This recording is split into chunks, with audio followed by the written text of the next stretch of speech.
গত বছর ঈদের সময় ছুটি হয়েছে, মানে বললেও অজরেই কান্না চলে আসে। ছুটি হয়েছে, প্রায় বাচ্চা বাড়িতে চলে গেছে। ও অফিসে গিয়ে আমার কাছে বলতেছে, হুজুর আমরা যারা আছি আমরা এখন কি করবো এখানে। তখন আমি মানে কি বলবো, আমার মুখের ভাষা হারিয়ে ফেলছি। তখন আমি ওকে 10টা টাকা দিলাম যে বাবা নাও, তুমি 10 টাকা দিয়ে চিপস কিনে না খাও। ও ঠিকই 10 টাকা আমার কাছ থেকে নিচ্ছে, কিন্তু কোনো চিপস কিনে নাই। এখানে এসে ও ভুট হয়ে শুয়ে রয়েছে। তখন আমি মানে অজরেই কান্না করে দিছি যে আসলে এদের যদি কেউ থাকতো হয়তো এদেরকে বাসায় নিয়ে যেত, আদর করতো, ভালোবাসতো। গত বছর আশায় ছিল যে মাংস খাবে, কিন্তু আমাদের মাংসের ব্যবস্থা হয় নাই, মাংস কেউ দিয়ে যায় নাই। মাদ্রাসায় বসে ওরা অপেক্ষা করছে যে কেউ হয়তো তাদের জন্য মাংস নিয়ে আসবে। তো অনেকে গেটের পাশে দাঁড়িয়ে আছে, দেখি কেউ মাংস দিয়ে যায় কিনা। আসলে কেউ মাংস দিয়ে যায় নাই। ওদের চোখে আসলে টলমল পানি। বলছে হুজুর আমাদের জন্য কাছে মাংস রান্না হয়েছে। আমি তো বলছি না, যাদের বাবা মা নাই ওরা মাঝে মাঝে জিজ্ঞাসা, হুজুর আমার নানু কি ফোন দিছিল নাকি, হুজুর আমার মামা কি ফোন দিছিল নাকি।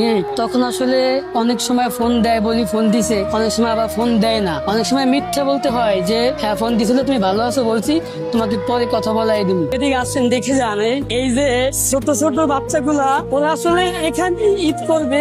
আপনারা তো সবাই বাড়িতে যাবেন, বাড়িতে ঈদ করবেন, কিন্তু ও কেউ বাড়িতে যাবে না ভাই। তাই আমাদের এই প্রতিষ্ঠান হলো সুন্নাহ হাফিজে এতিমখানা লিল্লা বোর্ডিং মাদ্রাসা। এখানে আপনার যারা আছে সবাই অসহায়, এতিম, গরিব। তাই আপনারা যারা আছেন সকলে এই মাদ্রাসায় আসবেন, দেখবেন। অনেক বাচ্চা বাসায় চলে যায়, কিন্তু অনেক বাচ্চা যখন এখানে থাকে, এই যেমন আমাদের আজগর আছে, আজগর কই, সব বাচ্চা বাড়ি চলে যায়, এরকম কিছু বাচ্চা আজগর আছে, আরো অনেক বাচ্চারা আছে এখানেই থাকে। ঈদ মানে আনন্দ, ঈদ মানে খুশি। বাচ্চারাই আমাকে বলতেছে, হুজুর আমরা তো সারা বছরই যেমন শাকসবজি দিয়া মাছ দিয়ে ভাত খাই, আমরা শুধু ঈদের অপেক্ষায় থাকি যে কখন কুরবানি আসবে, মাদ্রাসার পক্ষ থেকে একটা কুরবানি হবে, গোস্ত খেতে পারবো, গরু গোস্ত খেতে পারবো। সেক্ষেত্রে ভাই আমি তো বাচ্চাদেরকে বুঝাইতে পারতেছি না যে আসলে আমাদের এরকম এবিলিটি নাই, এরকম সামর্থ্য নাই, গরু কিনতে আসলে লক্ষ লক্ষ টাকা প্রয়োজন। এখানে যে বাচ্চাগুলো আছে এদের ঈদটা আপনার সম্পূর্ণই আলাদা। কারণ অনেকে বাসায় ঈদ করবেন আনন্দের সাথে, এরা তো কোনো আনন্দ পাবে না। এদের অনেকের পিতামাতা নাই, অনেকের অভিভাবক একদমই নাই, অনেকের নানা নানি আছে তারা বাড়িতে নেয় না, অনেকের চাচা আছে মা বাবা নাই, অনেকের মা আছে বাবা নাই, এরা বাড়িতে যাইতে চায় না। আবার অনেক বাচ্চা আছে বলে, হুজুর বাড়ির থেকে আমরা এখানেই ভালো আছি, আমরা বাড়িতে যাব না, আমরা আপনার কাছে থেকেই